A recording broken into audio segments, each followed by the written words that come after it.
Good morning, familia. Dayspring here with not an unboxing video, sadly, of the Uncanny X-Force Nightcrawler. I was out for a jog yesterday, and we got deliveries sent upstairs to our apartment. And I was expecting a gavel because I have a gig down here in Miami, and I didn't travel with my big gavel that I usually travel with. And I was opening up the packages, and I didn't get a notification that Nightcrawler was coming. I did get a notification that Cyclops was coming today, but he hadn't been out for delivery. So I open it up, and it's Nightcrawler, and I was like, damn, I don't have time to do a reaction video because I didn't build it into my schedule. And I was like, but this is no longer an authentic reaction to first time seeing him. But it's okay. It's okay because you know what? I'm going to give you my feels, which is I am very surprised at how good this figure is. And I was critical of the character selection. I love Rick Remender's Uncanny X-Force. I want to be very clear about that. I love Rick Remender's Uncanny X-Force. But this version of Nightcrawler, let me walk you through this.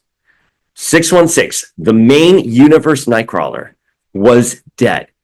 Bastion had killed him, right? You've seen the image where Bastion just like impales him through the chest because he's protecting Hope Summers, which, by the way, was such a beautiful, beautiful way for the character to die in Second Coming, believing in Hope, who is a mutant messiah. And Kurt is a man of faith. So dying to protect Hope, gorgeous, gorgeous way for the character to die. So the character dies defending Hope, and he's dead. He's dead. He's going to remain dead for a couple years. But in Uncanny X-Force, they travel to the Age of Apocalypse, and Nightcrawler comes back. So this is Age of Apocalypse Nightcrawler, who comes to the main universe and joins X-Force. Did you follow along with that journey? It's really hard. It's even so hard to say it out loud because, I've metabolized that information in my head for a very long time. Here, let me show you the packaging here. I've metabolized that information for a very long time. By the way, look, he has two separate images right there. They broke the budget for his packaging. I love that. Okay, the teleporting mutant Nightcrawler joins forces with X-Force team in order to hunt down his enemies. No indication that this is in fact Age of Apocalypse Nightcrawler, who very different from his main universe counterpoint. The big thing being is that his last name is Darkholme, which is Mystique's last name. So he has, it's not a better relationship with the Mystique. I mean, Mystique is going to Mystique in every universe. However, he does have that connection to Mystique. Now, Age of Apocalypse Nightcrawler, he has one of the best stories. Look at that. Oh, gosh. He has one of the best stories in Age of Apocalypse. I wouldn't say it's as good as Gambit, but he is tasked with going to Avalon and finding Destiny because they need to verify Bishop's story that the Age of Apocalypse reality is not a real reality, that a man named Charles Xavier was supposed to live, and that the universe is broken. So they need to find Irene Adler, aka Destiny, aka his mom in 616, because don't forget, they've retconned Nightcrawler to have been born to Destiny and Mystique. Very different. They retconned the Count Wagner situation. So in the main universe, Destiny is pregnant with Nightcrawler and gives birth to Nightcrawler. Mystique shapeshifts into a man and impregnates Destiny. So Mystique is Nightcrawler's father and Destiny is Nightcrawler's mother. In the Excalibur books for Age of Apocalypse, he goes in search of Destiny, who, again, at the time and in this universe, he has no relation to other than it's his mother's former lover. I can't actually remember off the top of my head if they implied that there was a relationship there. I don't remember. I have to reread. We were covering Age of Apocalypse on the podcast a couple years ago, and Excalibur is a very fun book, but I'm not remembering the lore off the top of my head right now. So he brings Destiny to the battlefield. and she verifies that, yes, in fact, a man named Charles Xavier was supposed to live. And by the way, Destiny has, I'm sorry, I'm going to put this figure down for a split second because I really want to talk about this. Destiny has some of the best lines in Age of Apocalypse, because also don't forget, Destiny is dead. She's dead in the main universe at the time. This is 1995, but the X-Men go into the Nexus of All Realities thanks to the M-Cron crystal, right? So Gambit got the M-Cron crystal, he brought it back to Earth, and then Destiny and the X-Men walk into the Nexus of Realities, and Destiny starts seeing images of the main universe, and she says, look at this. Images that are so off from where we're at, but yet so familiar. And then she steps forward and she goes, no one but me and Ileana can go forward. And Colossus is like, what are you talking about? I just saved my sister. And now you're telling me I have to abandon her right when we're about to set the world right?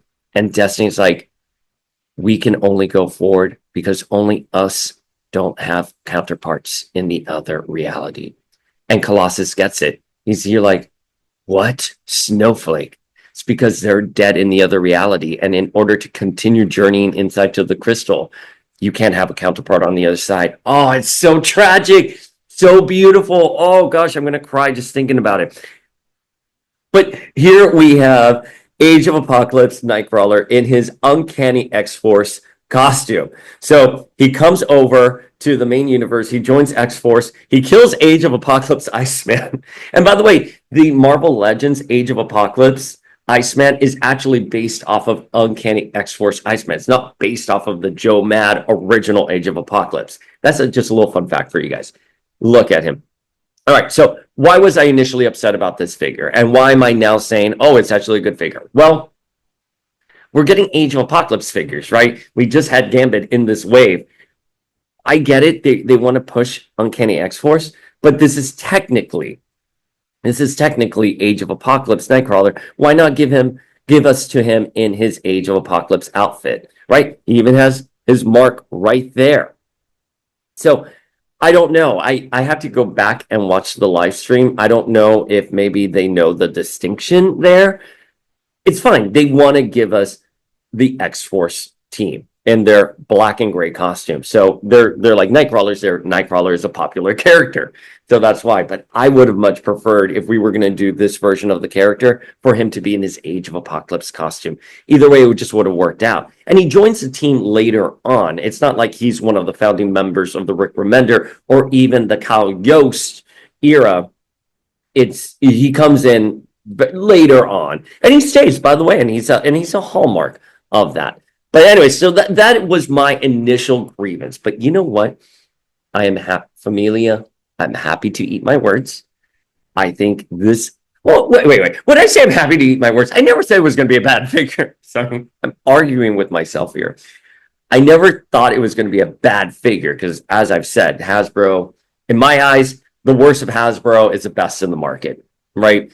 But I was like, okay, whatever. I'm just going to get this figure. I'm not going to really care. And actually, this makes me want to do an Uncanny X-Force display.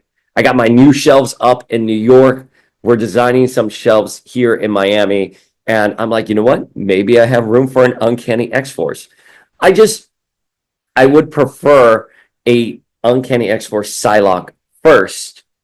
And I know we've gotten her in the San Diego box set. First off, it's really expensive on the secondary market. And secondly, the figure needs an update. And since we're rolling out all of the X-Force members in these costumes that have been done before with updates, give Psylocke the update. So those are my complicated... I can't laugh because I have so much Botox and filler. It like hurts to laugh if you can't tell. But it's very complicated. I have very complicated feelings on the character selection because, again, I really would have wanted him in his traditional Age of Apocalypse outfit. But wow, the paint deco, it's like it's matted. Look at that. Look how beautiful this looks here. Look how clean and crisp. This is a cool figure, if that makes sense. Look at his face. If he didn't have the mark on his eye, I would say try a head swap. Look at that. You can't do the head swap because then it's Age of Apocalypse Nightcrawler who came, joined X-Force, and now infiltrated the X-Men. You can't do, certainly you can't do that. Here's a Battle Rage face. It looks beautiful. It's a gorgeous figure. If you're a Nightcrawler fan, must have. Nightcrawler fan, must have. Look at that. Arrgh! His tail is extremely pliable. Very different from the Toy Biz days with the tail. I think I still have that figure somewhere around. I'll try to track him down. But he does come with a sword because it's Nightcrawler. He needs swords. It would be like, I wish he would have come with another sword. But like, you have extra swords laying around. We all have extra swords laying around, right? Because you want him to have the 2, maybe even 3. After X-Men 97, seeing him holding the sword with his tail, which you can't do here. It's so sad. You can't do it here, but that's fine. I mean, listen, the most minor, completely irrelevant point to make is like, well, you can't pose a sword with the tail. Completely not even worth mentioning. I should edit that out. It's an insult to all of our intelligence that I said that. But in X-Men 97, he infamously does that. Great figure. Look at that. Kurt Wagner. Oh, I'm sorry, Kurt Darkle. Even I get it mixed up sometimes. Great figure. No problems. I like the powered up head. Look at that head right there. Yeah. And it looks to be the same exact head, just with a different face. I would have liked it with a different hairstyle, but who cares? You get two heads. Now, it is curious to me that he does get 2 heads and a character like Marrow did not get 2 heads, because I think a character like Marrow would have benefited from having 2 heads. I'm just looking for Marrow. She's right here. I put her aside with a Spider-Man because Scott Lobdell in the comics put Spidey and Marrow together for some team-ups. But I would have given an alternate head to Marrow. I would have done the alternate head to Marrow and just not given one to Nightcrawler. That would be my only note there. Like, you could have put that budget towards Marrow. Which, by the way, so I've been talking about Marrow's head with a few folks on DMs. One, we all agree, like, oh, she would have been a great Rachel head. But 2, someone's like, that looks like Archie from Riverdale. But there we go. Here he is. Where would I rank him? Definitely after Age of Apocalypse Gambit and before Marrow. Oh, why would maybe I'd switch them in the final review. I said pending final review. My opinion can change. I mean, Marrow has the back going for her. That is extremely awesome. I mean, that is incredible technology for the figure, and it's Marrow, which we need Marrow. That gives points. But this Nightcrawler looks really good IRL. And look at the hair. Look how Hasbro's doing the hair sculpts. Hasbro's just nailing it. Look at his little elf ears right there. So cute. So incredibly detailed. You can even see, like, I'm like, I don't know why I'm showing mine, but like the little lobes and how they fold over, it's there. Does he have it too? Yeah. Their ear technology. Hasbro's ear technology is incredible. Their game is amazing. Yeah. So great figure. Pleasantly surprised. It's so funny because, again, I try to be as authentic as possible in these reviews. And again, it's funny when you leave a negative review, even though you can do 100 positive reviews, but even a small channel like our Power of X-Men YouTube, if you praise things for 100 videos and then you're like, well, I don't like this Wolverine's Legends. The amount of people that will find your email, that will now come to your Instagram page and send you a DM, and you're like, I have been ranting about Fabian Cortez for like days, and I have been so incredibly positive, and I just didn't like a Wolverine figure, and you're coming after me. You know what I mean? It's so interesting the way the internet works. Literally, when we talk about internet mobs, like, internet mobs are real, and that's fine. I mean, listen, I think the beauty about this is that we all love these characters so much. But my larger point was, I was prepared to love this figure and put this as my number one. And I was prepared to be like, oh gosh, throw. Literally, I thought about like how funny would it be if I unbox him, like, and then just throw him off screen. Be like, that's a review. But no, absolutely not. He is a great figure, and I am pleasantly surprised. And that, again, you have to wait till you hold these figures in person. And to clear my consciousness with Marrow, she's a great figure. No, it's just I think Paige got so many bells and whistles that I would have liked to have seen that brought to Marrow as well. So my expectations were unnecessarily high for Marrow. And again, I think she could have served with the alternate head versus Nightcrawler, who has an alternate head, and it's a great alternate head. But, whether he's angry or powered up is sort of like, or somber or powered up, kind of irrelevant. But a character like Marrow, she has another look entirely, just like Paige, where you can see her powers being used. With Marrow, she has like a crown of bones, and maybe she could also do a very angry face and get away with it. That makes a lot more sense for this character. But there we go. Marrow hijacked the Nightcrawler review. But I love this Nightcrawler figure. He looks really, really good. Absolutely wonderful. Put him with your Uncanny X-Force display. Is he necessary? Well, if you want genocide, yes, he is necessary because he comes with the genocide parts. However, is he necessary for your display? Probably not, unless you really want to do that Uncanny X-Force. And again, he's with there's a little bit of confusion there because you do have your initial X-Force team, which did have Warpath and X-23, and Archangel was on there. But the Uncanny Rick Remender X-Force that he is a part of, it's Phantom X, it's Wolverine, it's Archangel, it's Psylocke. That's where this character belongs.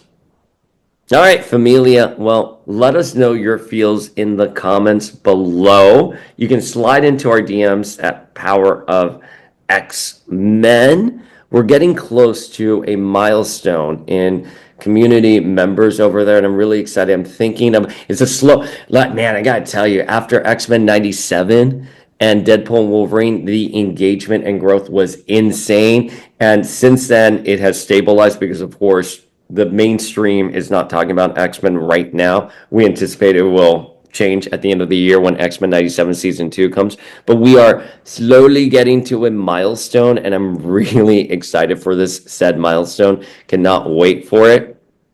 And we'll try to do something special there. I've been trying to think about what we can do that would be special. But anyways, Familia, hit us up there. Leave your comments on... look at this figure. It's gorgeous. You cannot tell me this figure is not gorgeous. Gorgeous figure. If you're a Nightcrawler fan, get him. Absolutely get him. Couldn't recommend him enough if you're a Nightcrawler fan. And again, if you are doing the Uncanny X-Force, of course you need him. But, if you got to save some money and you're not collecting genocide, and yeah, he is passable in that regard. But must have if you're a Nightcrawler fan. All right, Familia, we'll see you later.